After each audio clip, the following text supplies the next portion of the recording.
హరి ఓం. ఆత్మచిత్ దేహము జడము పెనవేసుకొని ఉన్నాయి.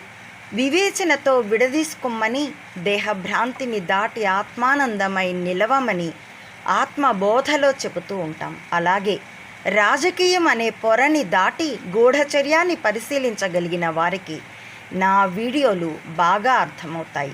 వ్యక్తిగత అభిమానాలని దాటి సత్యము జ్ఞానము పట్ల అనురక్తి కలిగిన వారికి గూఢచర్య పరమైన ఈ మెదళ్లే ఆయుధాలుగా యుద్ధం సత్యాన్ని దర్శించగల దృక్పథాన్ని ఇస్తుంది. అది అల్టిమేట్గా పరమసత్యం దగ్గరికి మనల్ని తీసుకెళ్తుంది. ఇది నా జీవనానుభవం. మరి ఈ శిక్షణని నాకు ఇచ్చింది నా జ్ఞానదాత, మాన రక్షకుడు, ప్రాణదాత, నా పరమ కాదు ప్రత్యక్ష గురువైనటువంటి శ్రీ పివి నరసింహారావు గారే. హరి.